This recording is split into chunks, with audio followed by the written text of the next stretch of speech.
आपकी जमीन की रक्षा की। मैं आपसे एक बात कहना चाहता हूं। हम आदिवासी शब्द का प्रयोग करते हैं। आदिवासी का मतलब जो हिंदुस्तान के ओरिजिनल मालिक हैं। आदिवासी का मतलब इस देश की जो जमीन है, जो धरती है, उसके सबसे पहले आप मालिक थे। मतलब आपकी जमीन पर, जंगल पर, जल पर आपका हक बनता है। उनका काम लोगों को बांटने का, नफरत फैलाने का, हिंसा फैलाने का। हमारा काम लोगों को जोड़ने का, नफरत के बाजार में मोहब्बत की दुकान खोलने का।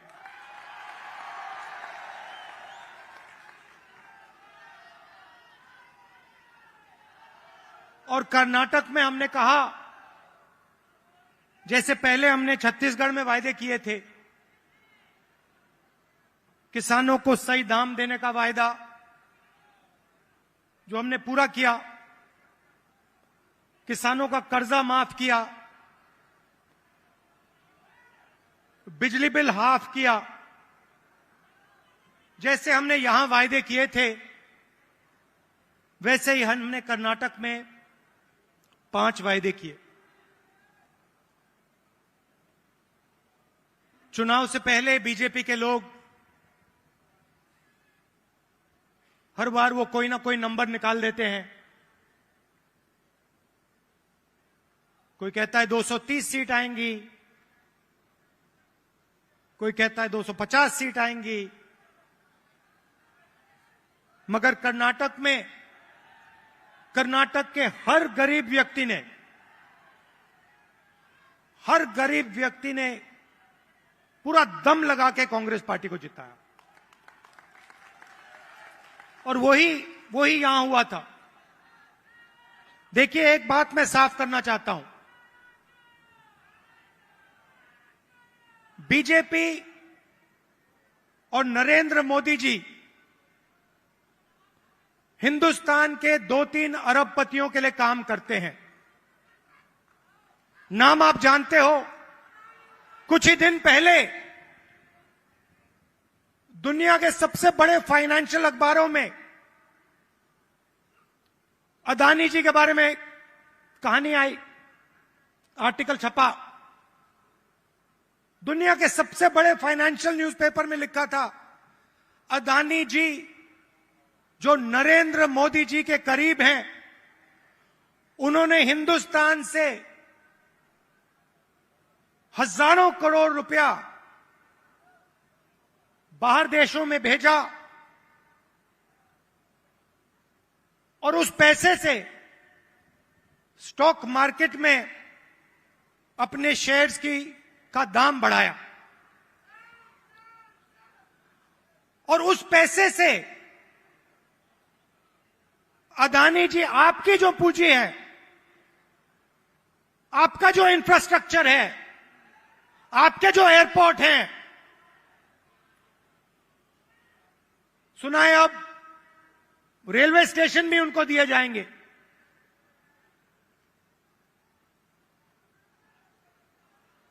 पूरा का पूरा एक व्यक्ति के हवाले किया जा रहा है।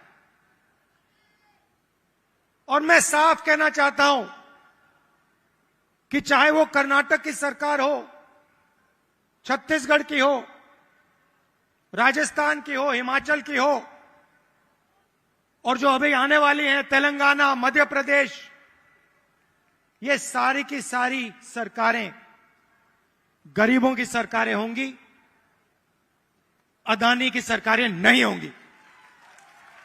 और प्रधानमंत्री को साफ कहना चाहिए, देश को बताना चाहिए और छत्तीसगढ़ के युवाओं को बताना चाहिए कि वो अदानी जी पर इंक्वायरी क्यों नहीं करवा रहे हैं? ऐसी क्या बात है कि नरेंद्र मोदी जी अदानी जी पर इंक्वायरी नहीं करा सकते हैं? 2-3 सवाल हैं भाई और बहनों, युवाओं। ये जो हजारों करोड़ रुपए हिंदुस्तान से बाहर गया, ये पैसा किसका था? पहला सवाल, ये अदानी जी का पैसा नहीं था, ये किसी और का पैसा था। किसका पैसा था? ये पहला सवाल है। प्रधानमंत्री जी कोई इंक्वायरी नहीं करवाएंगे। मैं आपको साफ कह देता हूं, हिंदुस्तान का प्रधानमंत्री अदानी जी पे कोई इंक्वायरी करा ही नहीं सकता, क्योंकि अगर उसका इंक्वायरी का नतीजा निकल गया तो नुकसान अदानी जी को नहीं होगा, नुकसान किसी और को होगा। तो छत्तीसगढ़ में हमने क्या किया? छत्तीसगढ़ में किसानों को धान के लिए सही दाम दिया, और आज आप सारे प्रदेशों को देख लीजिए, लिस्ट निकालिए, सवाल पूछिए, धान के लिए सबसे ज्यादा पैसा कौन से स्टेट में मिलता है? जवाब मिलेगा छत्तीसगढ़, छत्तीसगढ़, छत्तीसगढ़। और प्रधानमंत्री जी यहां आए थे, मुझे याद है, बीजेपी के सब नेता आए थे और कहा था कि कांग्रेस पार्टी इस वायदे को पूरा नहीं कर सकती है।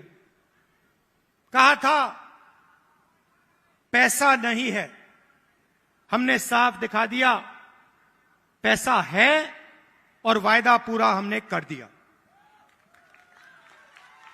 जहां भी हम जाते हैं, हम झूठे वायदे नहीं करते।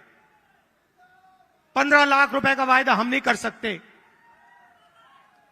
नरेंद्र मोदी जी ने कहा था काला धन वापस आएगा, 15 लाख रुपए बैंक अकाउंट में जाएंगे। उल्टा हजारों करोड़ रुपए हिंदुस्तान से बाहर जा रहा है। इंटरनेशनल अखबार कह रहे हैं कोई इंक्वायरी नहीं।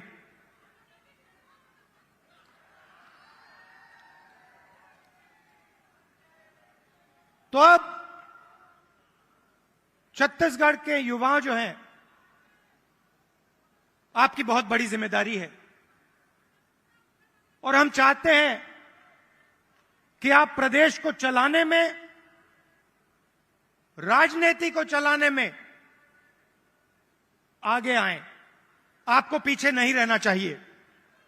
आपकी जो नई जनरेशन है, भविष्य आपका है। आने वाले समय में छत्तीसगढ़ आपका है और आपको आगे बढ़ना पड़ेगा। और इसीलिए हमने राजीव युवा क्लब आपके लिए बनाए हैं। हर क्लब को 1 लाख रुपए, 3 लाख युवाओं को क्लब में हमने जोड़ा है। और ये ऐसे नहीं जोड़ा है, मैं आपको साफ बताना चाहता हूं। हमने इसलिए जोड़ा है कि आप इस प्रदेश को चलाने में, आप भाग लें। और हम आपके लिए राजनीति के दरवाजे खोलना चाहते हैं कि कुछ ही सालों में आपके बीच में से छत्तीसगढ़ के एमएलए, प्रधान, नेता चुन के आए। इसलिए हमने यह काम किया है। 2-3 चीजें मैं और कहना चाहता हूं। जो हमारे आदिवासी भाई हैं, आपके लिए हमने पैसा कानून लाया, आपकी जमीन की रक्षा की। मैं आपसे एक बात कहना चाहता हूं, हम आदिवासी शब्द का प्रयोग करते हैं। आदिवासी का मतलब जो हिंदुस्तान के ओरिजिनल मालिक हैं। आदिवासी का मतलब इस देश की जो जमीन है, जो धरती है, उसके सबसे पहले आप मालिक थे।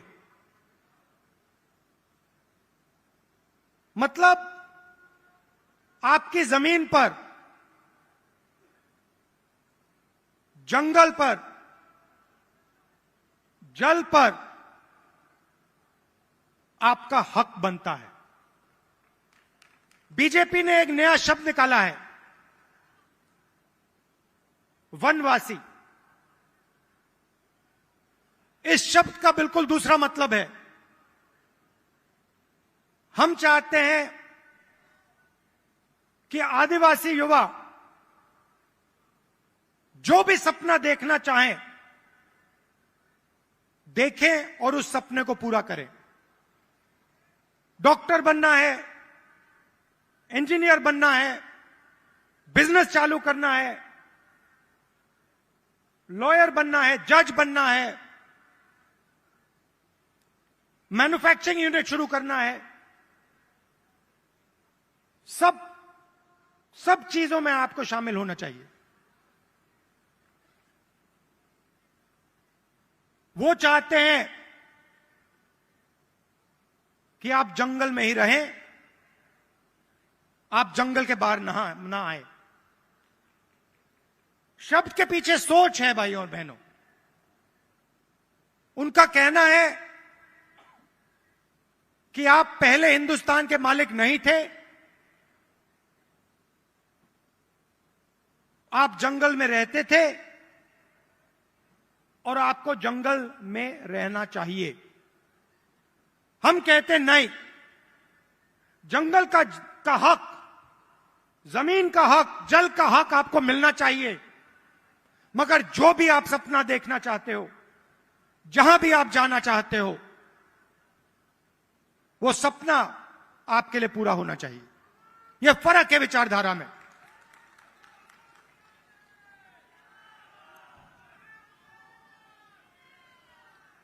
और पूरे देश में भाई और बहनों, पूरे देश में ये नफरत फैला रहे हैं। आदिवासियों को नया नाम दे देंगे, एक धर्म को दूसरे धर्म से लड़ा देंगे, एक भाषा को दूसरी भाषा से लड़ा देंगे, एक जात को दूसरी जात से लड़ा देंगे। हमारा काम जोड़ने का है। जहां भी ये नफरत फैलाते हैं, चाहे वो मणिपुर हो, असम हो, कर्नाटक हो, जहां भी ये नफरत फैलाएंगे, कांग्रेस पार्टी के कार्यकर्ता वहां जाकर मोहब्बत फैलाएंगे। ये हमारा काम है, ये हमारी जिम्मेदारी है। आप देखिए, भारत जोड़ो यात्रा का यही लक्ष्य था। कन्याकुमारी से हम शुरू हुए, श्रीनगर तक गए,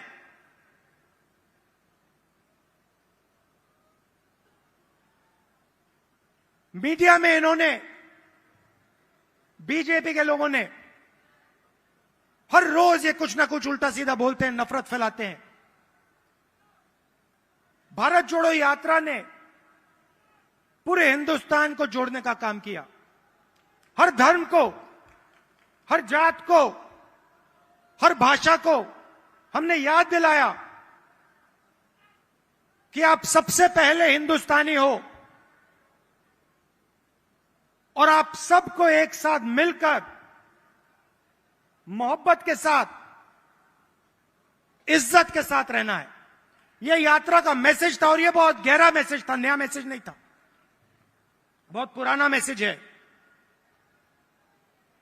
सदियों से यहां पे छत्तीसगढ़ में और बाकी प्रदेशों में लोगों ने यह मैसेज दिया है और यही कांग्रेस पार्टी का और हिंदुस्तान का डीएनए है। हम जोड़ते हैं, वो नफरत फैलाते हैं। हम किसानों के लिए, मजदूरों के लिए, छोटे व्यापारियों के लिए काम करते हैं, वो 2-3 अरबपतियों के लिए काम करते हैं। कुछ साल पहले मैंने बघेल जी से एक बात कही। मैंने कहा, जहां भी मैं जाता हूं, मैं युवाओं से पूछता हूं, आपके सामने सबसे बड़ी मुश्किल क्या है? बीजेपी ने जो हिंदुस्तान की रीढ़ की हड्डी है, आर्थिक रीढ़ की हड्डी है, उसको तोड़ दिया है। जो छोटे व्यापारी थे, जीएसटी और नोटबंदी ने उनको खत्म कर दिया, जानबूझ के खत्म किया। और जब भी मैं इनसे पूछता हूं आपके सामने सबसे बड़ी मुश्किल क्या है, कहते हैं बेरोजगारी। और मैंने छत्तीसगढ़ के चीफ मिनिस्टर से कहा, देखिए छत्तीसगढ़ में अलग अलग स्किल्स हैं, हर डिस्ट्रिक्ट में आप कुछ ना कुछ बनाते हो, मगर जो छोटे बिजनेस वाले होते हैं उनको बैंक का पैसा नहीं मिलता, उनको मीडिया का सपोर्ट नहीं मिलता। और मैंने छत्तीसगढ़ के चीफ मिनिस्टर बघेल जी से कहा कि आपका फोकस इन छोटे व्यापारियों पे होना चाहिए, छोटे बिजनेस वालों पर होना चाहिए, बैंक के दरवाजे उनके लिए खोलने चाहिए, और मार्केटिंग हो तो इनके लिए हो। और खुशी से मैं कहता हूं कि बघेल जी ने इस पे काम शुरू कर दिया है, और इससे आने वाले समय में लाखों युवाओं को फायदा मिलेगा, हजारों नए बिजनेस खुलेंगे और लाखों युवाओं को रोजगार मिलेगा। देखिए, आपको सिर्फ छत्तीसगढ़ की नहीं सोचनी है। छत्तीसगढ़ हिंदुस्तान का सेंटर है।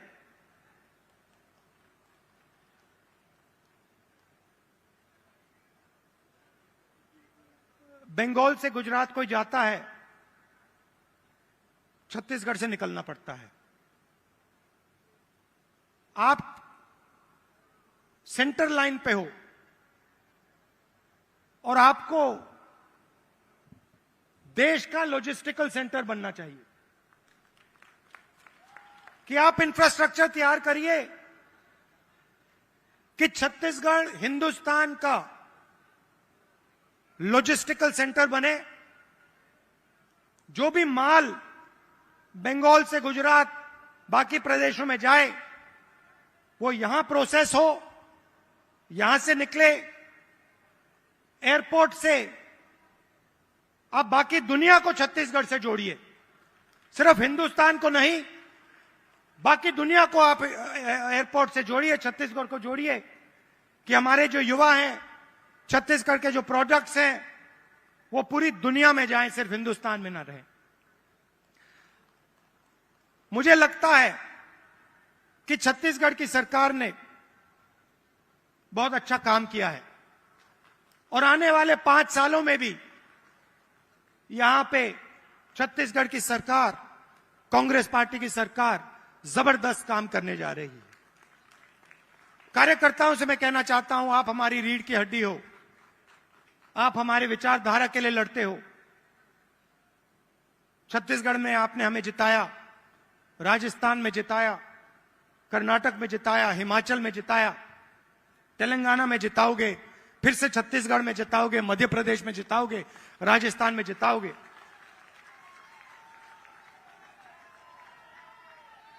हमारी बघेल जी, हमारी सरकार को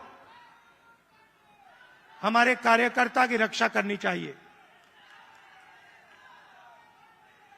करती है, मगर और डट के जो हमारा कार्यकर्ता है उसे लगना चाहिए कि मैं कांग्रेस पार्टी का कार्यकर्ता हूं, मैं कांग्रेस पार्टी की विचारधारा के लिए लड़ता हूं और मरता हूं।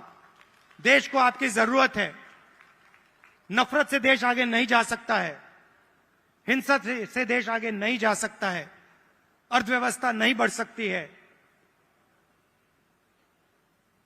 मोहब्बत से, इज्जत से काम किया जाता है, और अगर देश को जोड़ा जाता है, सबको एक साथ लाया जाता है, तो देश तेजी से प्रगति करता है।